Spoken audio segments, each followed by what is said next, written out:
It's where you go to bike, hike, and stroll miles of pathways over more than 7,000 acres of parkland.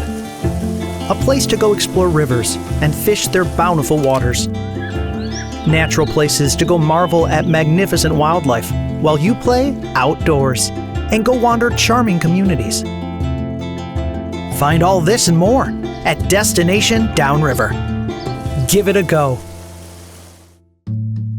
Today's podcast is presented by MarketInsights.us, with the podcast on YouTube produced by the City of Taylor's Media Center. Thank you for the generous support of our community sponsor. When your destination is beyond Downriver, let Martinson Family of Funeral Homes help you and your family. With locations in Trenton, Allen Park, Mabee, Rockwood, and Monroe, their staff is available 24/7 at 734-671-5400. For more information, visit martinson.com. Thank you to our team sponsor, Allegra, Marketing, Print, and Design. Let Allegra assist you with your print, mail, design, and signs. Located in Wyandotte, Michigan, or call 734-284-5330. Hi, I'm Carl Zymak, and welcome to this episode of Destination Downriver. If you're sinking into the winter blues, bundle up and get outside to experience the best winter sights for bird watching in the continental U.S. The Downriver region, along the Detroit River, offers great places to watch thousands of waterfowl and wintering birds alike.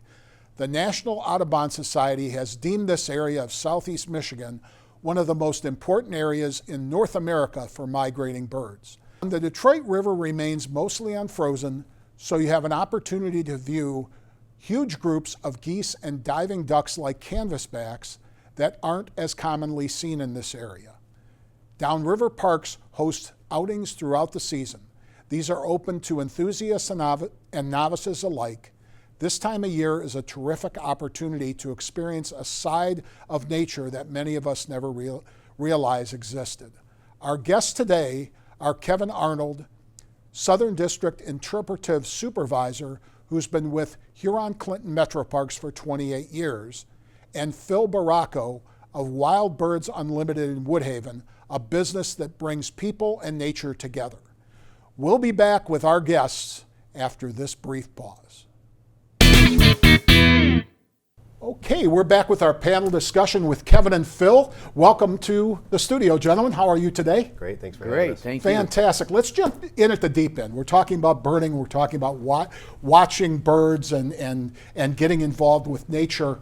What is it about the southeastern Michigan area that makes it such a desirable place for winter migration? Either one of you can take it. I'll let Kevin handle that. Sure, yeah. So, wintertime for the birds is all about food. Mm-hmm. So the birds that migrate to this area, they're here for whether it be the fish, the berries, the whatever it might be. Mm-hmm. And the birds that migrate out of here that go south, it's the same for them. Most of those are insect eaters, so they're on their way down south where the insects are.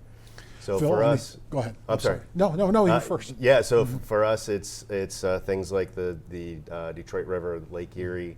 The wetlands nearby those, the parks, the beauty down here is we have metro parks, we have the International Wildlife Refuge, we have things like Elizabeth Park and things like that. And all of these places are managed and they're perfect little places for these birds to show up. You're with the Huron Metro Parks. Yes. How much do you interact on some of these things with your brethren in the other park services? Sure. Yeah, we do a lot with folks from the Detroit International Wildlife Refuge. Mm-hmm. We do a lot with folks like Phil, who comes to our park and does programming for us, and we go to the store sometimes. Mm-hmm. And so I would say that more so in the summertime, with events and things, we find ourselves crossing paths. Phil, introduce us to what you do. Okay, well, my name is Phil Baracco. My wife and I, we own the Wild Birds Unlimited store in Woodhaven, Michigan. So it's each store is a small locally owned business, but we're part of 360 around the U.S. and Canada. It's the largest franchise that's solely dedicated to feeding wild birds. So we like to explain to our friends, not only do we want to attract birds to our backyards, we want what's good for them, because we want them to thrive. You said, we were talking a second ago about migration, and so people say, well, why do you feed birds in the wintertime if they're migrating out? It's easier for me to say of my backyard birds which ones do migrate, because most of them stay. And a high-fat diet is super important so they can find most of their food. But when you provide a quality source of food in your backyard, you're actually helping your birds at critical times. I mean, could you imagine a chickadee that weighs as much as a pencil losing 10% of their body weight every night just to stay alive? And they need fat. If you had the diet of fat intake that a bird needs, you couldn't even walk through the door. They will spend all day long trying to gain the weight that they lost overnight back by eating high-fat diet. It'd be like me losing 20 pounds every night and then having to eat enough to gain 20 pounds every day. So you can see the plight of a chickadee or any of our wild birds, the chickadee, titmice, nuthatches, all of most of our woodpeckers stay all year long, cardinals, blue jays. So you don't even think about, if you don't know about birds, that actually they don't migrate. They're here in a number of finches. I could go on and on. There's so many that stay. Like I say, it's easier to say the ones that don't stay. For people who are just jumping in, they're novices, what do you recommend before they start bird watching, before they start feeding birds and things like that? Is there a recommendation for background research or anything like that? Not really. Okay. No, you enjoy it. I can tell you this though.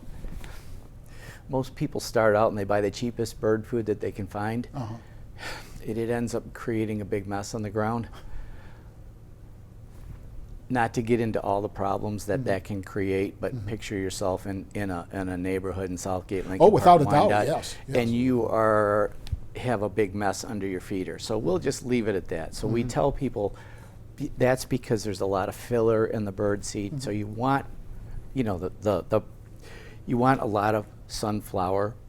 You want a lot in peanuts, and to a small degree millet. Those are like the main ingredients. You can add fruit. You can add suet bits, we call them bark butter bits, but the ingredients are really important. And there are several that are a filler. Wheat fillers, Milo seed is a real bad one, ends up on the ground, and rodents really love that seed. So just fill in the blanks there. But Exactly, good point. the most important thing is to start out with something quality. So if you're a musician, the worst thing you can do is buy a cheap instrument and you can't get good tone, so you're going to quit. You have a bad experience using bad bird seed, you're going to quit. You're not going to want to do it anymore. So, that's what we're here for. Kevin, nature photography is a big part of this particular thing that we're talking about. Where are some of the places that some of the better nature photography emanates from along the Detroit River? Well, we can start up, at Dingle Park up at Ecorse. That's a great spot. Around Mud Island there, the water stays open, so there's a lot of eagles that congregate there. And as we move farther south down here, you have places like Elizabeth Park, you have the International Wildlife Refuge, Lake Erie Metro Park, Point Mouillet. These are all great places to go, and they all bring a diversity as well. So each place has something different that you're going to be able to find to photograph. If you're out and about, what are the chances of you running into an eagle? Boy, I tell you, nowadays it's pretty common. Yeah. Okay. Yeah. All right. 20 years ago, if we were having that conversation, I'd say, boy, you're lucky if you find one. Now it's still exciting when you see them, but it's almost more of an everyday occurrence for us along that work along the riverfront. How much do they roam when it comes to away from the river? Because I know they're very attractive to the river for food source, all that stuff. Yeah, this time of year they hang pretty tight to the river in a lot of cases. We do have resident birds that have their spots, their territories, and they'll kind of hang in those. But as a general rule, they're not very far from water anyway. But for those that migrate in and come down, we'll say to Lake Erie Metro Park, They have a radius that they, I'll say maybe 3, 4, 5 miles that they'll kind of cover. But they'll stay, and it varies because the river freezes and then thaws, freezes and thaws, so there's openings and closures. So they stay near that open water for things like the fish. Believe it or not, they do take a lot of ducks. So when the waterfowl gets congregated, they'll kind of, congregate as well. Phil, some of the birds that migrate are from northern Canada and the Arctic up there. You're a veteran of this. What will people see when they're cruising this area these days? What type of unique birds are going to be there? I'm going to talk. We have native sparrow. So when people say sparrow, you think of English house sparrow. That's the brown bird that a lot of people see all around their house. But we have native sparrows. So right now you're going to see lots of dark-eyed juncos. They nest way up north in Canada. And they come down here during the wintertime, and they're usually on the ground under your feeders. They like millet, sunflower seeds. But if you have a nice tray feeder, this is our winter bird. People just love them. Then we've got, right now, white-throated sparrows are here. You might see them bouncing around. They look similar. But if you look in close at this bird and you learn, and that's what the birds in your binoculars helps you to do. Like you go out with Paul. Paul's fantastic, and he will help you learn these birds as you go. And the birds are starting to sing now. That one is one of my favorite songs. You hear that white-throated sparrow. It's just something you want to learn. Now, me personally, I rely on Merlin. Somebody as expert as a field birder as Kevin is, maybe he just knows them all by ear. But I like to be down simple, because people that come into my store, they don't know. So let's use our tools. Let's use our field guide. Let's use Merlin is an app that's by Cornell University, and it's free. In my opinion, everybody should download it. It's a tool, and sometimes it's not 100% accurate, but it's a tool to help you learn your birds. And for novices, it's great. And so, to me, trying to name every bird you're going to see, there's quite a few, So, but that's what we do. We just try to have fun with it. Kevin, when in this migration pattern with all of these unique species coming in, are there spots where I'm looking to go see this type of bird along the Detroit River where year over the year they always come back? Yeah, so Point Mouillet is a really great example of that. There are birds that will end up in Point Mouillet that, that's pretty unique to that area. It's a tremendous birding spot. And so, that's a good spot. Snowy owls occasionally will get there as well. There's a spot not too far down from there along, it's off of a place called Hagerman Road, and there's an antenna farm there, and they get short-eared owls there every year. So right now there's folks that drive down there and park every evening, every morning, and they're photographing and filming these short-eared owls. So yeah, there are different spots. I mentioned like Dingle Park earlier. That's a great spot for eagle viewing and that. So yeah, it depends where you go. Like I said, every place is unique and different. And then there's always the oddities that show up. There's a white-winged scoter, which is a type of northern duck that's at Elizabeth Park area right now. So yeah. Phil, where's your favorite spot to go? Oh, well, we do. I have to plug the Metro Parks. Say Lake Erie. Yeah, I love it. But also, the Detroit River International Wildlife Refuge that Kevin mentioned. I love that as well. That's a cooperation between the U.S. and Canada. It's the only international wildlife refuge in North America. Canada doesn't have much to do with it. It's in name only, but Canada is right there. And so, that little site was saved from being high-end condos and a golf course. So they cleaned up an old Chrysler paint plant, cleaned up all the contamination, put the John D. Dingle Welcome Center there. And so it's a little jewel. Not many people know all about it. But along from we talked to Kevin and Paul, and then in Lake Erie, and then up the river to the wildlife refuge. A lot of people don't even know there's a lot of history from the War of 1812. most people don't know much about it, and I'm Okay. not going to go into a history lesson about that. We could do a whole thing on that with somebody that knows way more than I do. Even the American Indians, I don't know what's proper anymore, but there's a Right. Wyandotte tribe that's still around. They talk a lot about that, you know, and it's very emotional for them. Understandably so. What about, we've been talking about, to a certain extent, about larger birds of prey that attract so much attention. What type of other birds are we going to see as we peruse downriver? Yeah, this time of year is great for waterfowl. Okay. So we have a lot of ducks, canvasbacks, redheads, and mergansers, these sorts of things that we don't see a lot during the summer months that come down. And as the lake and the river start to freeze, it kind of opens these just smaller pockets, and the ducks get congregated in there. Tundra swans, we see lots and lots of tundra swans, tens of thousands of those come down every year.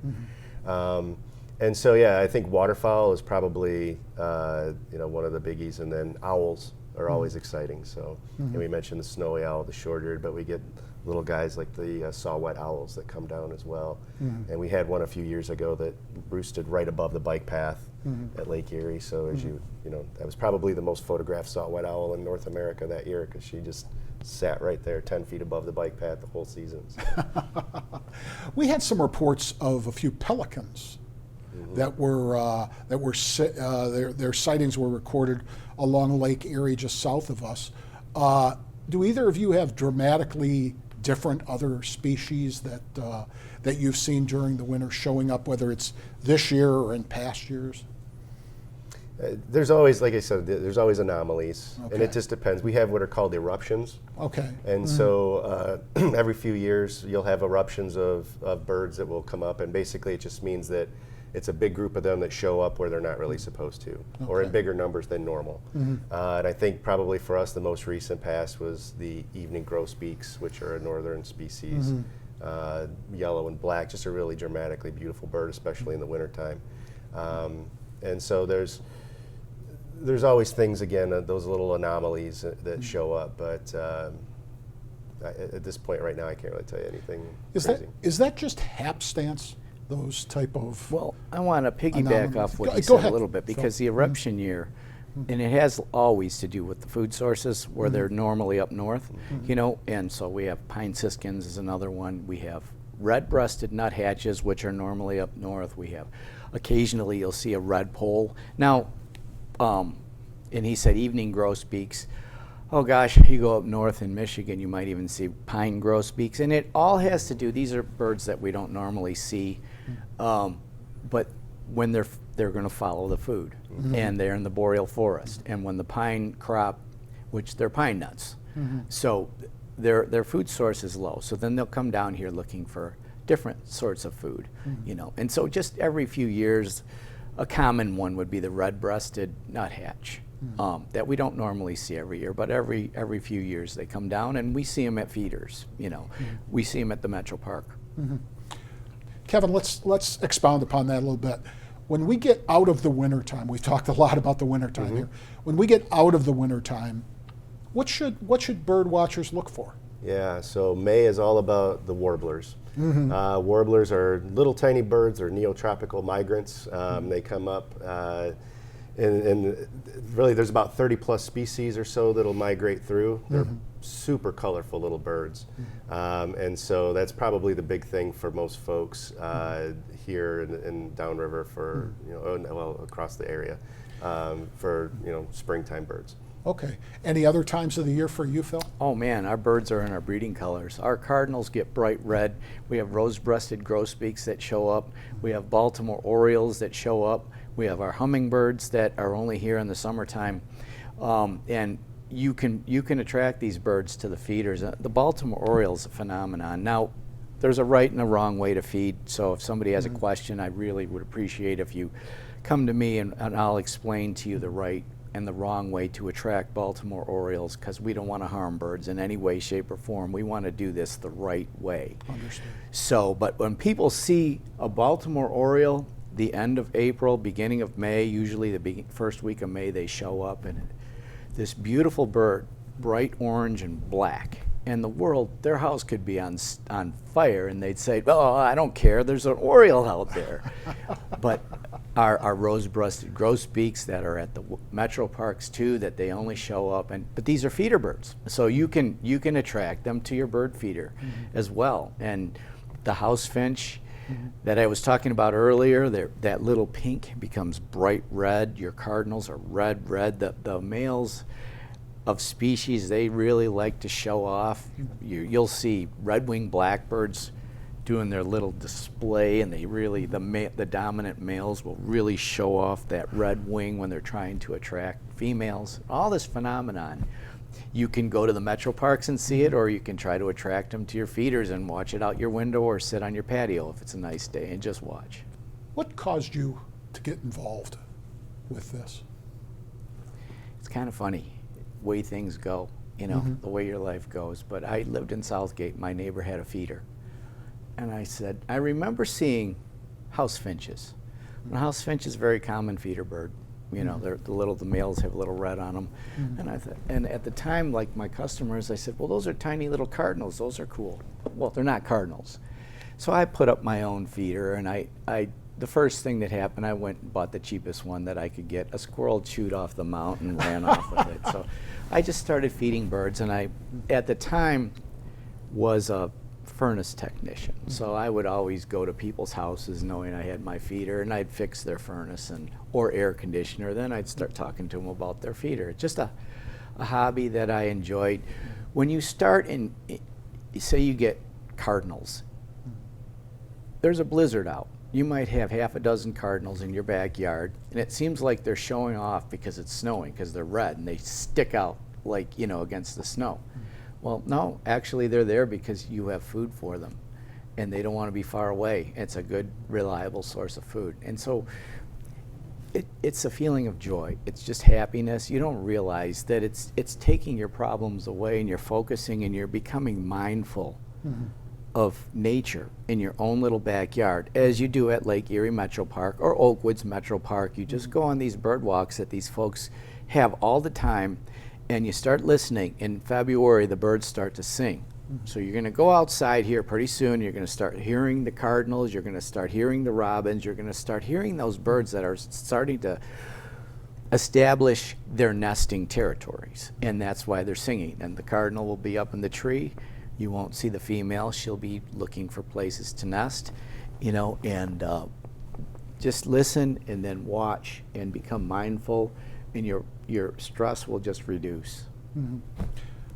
You had talked when we were off air about the effects of the worldwide pandemic and its effects on participation levels that you saw, and what you've been doing to try and get it to claw back to where it was before. Can you take us through that? Because, I would have thought, I'm not a bird watcher, but I would have thought that at that period of time that people would have been enamored to do that, okay? That it's an outdoor activity essentially, although you could do it from inside your home.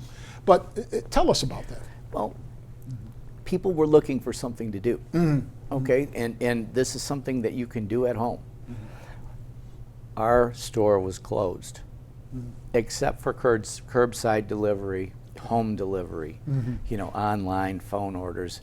During the pandemic, I was running the store all by myself. I was taking in all of my seed deliveries that came to the store, and I was delivering all these orders to people's homes.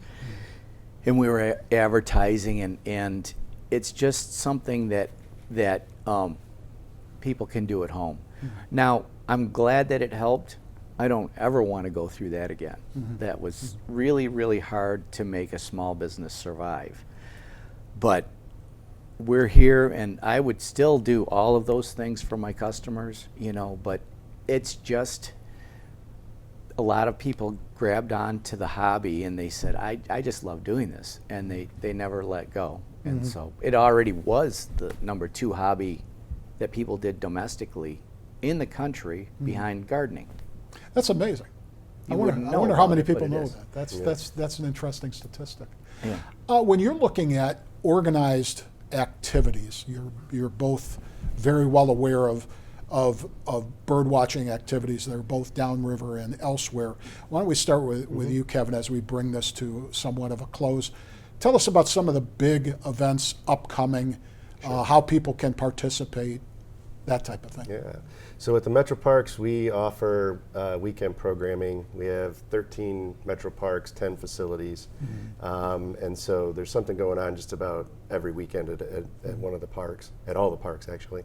And birding is a big part of that for most of us here in the wintertime especially. So up at Lake St. Clair Metro Park and Stony Creek Metro Park, they have some activities where they do Eagle Watch.